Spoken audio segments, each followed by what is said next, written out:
News చూస్తున్నాం. ముంబైలోని ఒక ఇంట్లో భయానక ఘటన చోటు చేసుకుంది. ఒక మహిళ తన ఇంట్లో గ్యాస్ స్టవ్ ను సిలిండర్ బిగిస్తూ ఉండగా ఆ సమయంలో ప్రమాదవశాత్తు గ్యాస్ పైప్ ఊడిపోయింది.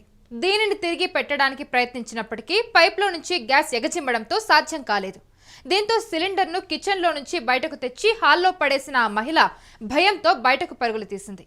సిలిండర్ కింద పడి ఉండడంతో పైప్ నుంచి లీక్ అయిన గ్యాస్ ఇల్లంతా వ్యాపించింది. కొన్ని క్షణాలకు గ్యాస్ రావడం ఆగిపోవడంతో ఇంటికి వచ్చిన ఆ మహిళ మరో వ్యక్తి సహాయంతో సిలిండర్ను అక్కడి నుంచి తీయడానికి ప్రయత్నించింది. అంతలోనే క్షణాల్లో పెద్ద ఎత్తున పేలుడు సంభవించడంతో భారీగా మంటలు ఎగిసిపడ్డాయి. తెరిచి ఉన్న 2 తలుపుల నుంచి వెంటనే వాళ్ళిద్దరూ బయటికి పారిపోవడంతో త్రుటిలో పెద్ద ప్రమాదమే తప్పింది. ఈ ప్రమాదంలో ఎవరూ గాయపడలేదు. ఇల్లంతా అక్కడ ఇదంతా కూడా హాల్లో ఉన్న సీసీ కెమెరాల్లో రికార్డ్ అయింది. ఈ నెల 18న మధ్యాహ్నం 3:15 సమయంలో ఈ ఘటన జరిగింది. అయితే ఈ ఘటన ఆలస్యంగా వెలుగులోకి వచ్చింది. ఇప్పుడు ఈ వీడియో ప్రస్తుతం సోషల్ మీడియాలో వైరల్ అయింది. ఈ ఘటనపై నెటిజన్లు ఆశ్చర్యం వ్యక్తం చేస్తూ ఉన్నారు.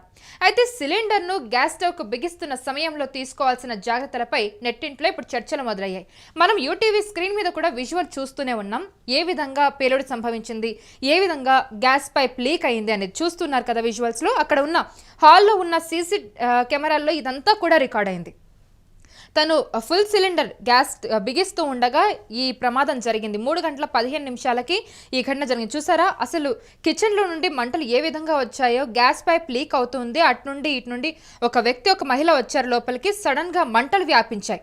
ఆ మహిళ ఒక్కసారిగా పరుగులు తీసింది భయపడి. ఇంత పెద్ద పేలుడు సంభవించింది.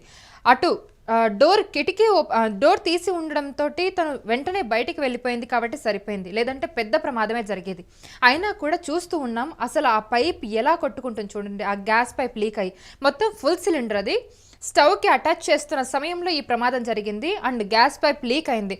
సో ఎప్పుడైనా సరే మనం ఇలాంటి విషయాల్లో చాలా జాగ్రత్తగా ఉండాలి. ముఖ్యంగా మహిళలు ఇలాంటి జాగ్రత్తలు ఎక్కువగా తీసుకోవాలి. కిచెన్లో ఎక్కువగా ఉండేది వాళ్లే కాబట్టి. సో చూస్తున్నారు కదా, విజువల్స్ కూడా క్లియర్గా చూపిస్తుంది. సో దీన్ని బట్టి మనం ఇంకా అర్థం చేసుకోవాల్సింది ఏంటంటే మనం ఎంత జాగ్రత్తగా ఉండాలి అనేది. సో ఇదంతా కూడా ముంబైలోని ఒక ఇంట్లో జరిగింది. ఒక మహిళ తమ ఇంట్లో గ్యాస్ స్టవ్కు సిలిండర్ బిగిస్తున్న సమయంలోనే ఈ ప్రమాదం జరిగింది. సో గ్యాస్ పైప్ ఊడిపోయింది. సో దానిని తిరిగి పెట్టడానికి ప్రయత్నిస్తే ఆ పైప్లో నుంచి గ్యాస్ ఎగజిమ్ముతుంది. చూసారా ఎట్లా కొట్టుకుంటుందో ఆ గ్యాస్. సో ఇదంతా కూడా హాల్లో ఉన్న సీసీ కెమెరాల్లో ఇదంతా కూడా రికార్డ్ అయింది. సో గ్యాస్ పైప్ నుంచి చూసారా గ్యాస్ ఏ విధంగా లీక్ అవుతూ ఉంటుందో. కొన్ని క్షణాల్లోనే గ్యాస్ రావడం ఆగిపోయింది.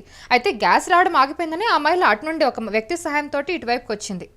తిరిగి చూస్తేనేమో అది సడన్గా ఒక్కసారిగా పేలుడు వచ్చింది. వాళ్ళు వచ్చిన వెంటనే అలా పేలుడు రావడం, మనం కిచెన్లో నుంచి అలా రావడం మనం చూస్తూనే ఉన్నాం. సో ఇలాంటి సమయాల్లో ఎప్పుడైనా గ్యాస్ స్మెల్ వచ్చినప్పుడు మనం ముఖ్యంగా తీసుకోవాల్సిన జాగ్రత్తలు ఏంటంటే వెంటనే తలుపులు కిటికీలు తెరిచి ఉంచడం మంచిది. అండ్ అలాగే ఎలక్ట్రిక్ గ్యాడ్జెట్స్ ఏమైనా ఉంటే వాటిని పక్కకు తీసుకెళ్ళడం అయితే చాలా మంచిది. ఎందుకంటే వాటి వల్ల కూడా అక్కడ పేలుడు సంభవించే అవకాశాలు అయితే చాలా ఉంటాయి. అండ్ అలాగే స్టవ్ దగ్గర మ్యాచ్ బాక్సులు కానివ్వండి, లేదా లైటర్ కానీ ఇలాంటివి కూడా వెలిగించకూడదు. ఇప్పుడు ఎలాగైతే గ్యాస్ లీక్ అయినప్పుడు అలాంటివి వెలిగిస్తామో వెంటనే బ్లాస్ట్ అయ్యే అవకాశాలు చాలా ఎక్కువగా ఉంటాయి. వెంటనే ఇలా ఉన్నప్పుడు మనం అదుపు చేయలేమనే థాట్ మనకు వచ్చినప్పుడు వెంటనే హెల్ప్ లైన్కి అయితే కాల్ చేయాలి. అండ్ వన్ మోర్ థింగ్, ఎవరైనా కిచెన్లో వాడుతున్నప్పుడు ఫుల్ సిలిండర్ ఉన్నప్పుడు ముఖ్యంగా అందరూ గ్యాస్ కట్టేస్తూ ఉంటారు, స్టవ్ కట్టేస్తూ ఉంటారు. అలా కాకుండా గ్యాస్ కూడా కట్టడం చాలా మంచిది. ఎందుకంటే స్టవ్ కట్టేస్తే ఓకే, బట్ గ్యాస్ కూడా సమ్టైమ్స్ లీక్ అవుతూ ఉంటుంది. సో ఇలాంటి ప్రమాదాలని మనం అవాయిడ్ చేయొచ్చు అని అనుకుంటే కనుక వెంటనే మనం స్టవ్తో పాటు గ్యాస్ కూడా ఆఫ్ చేయడం చాలా మంచిదని నిపుణులు కూడా చెప్తూ ఉన్నారు.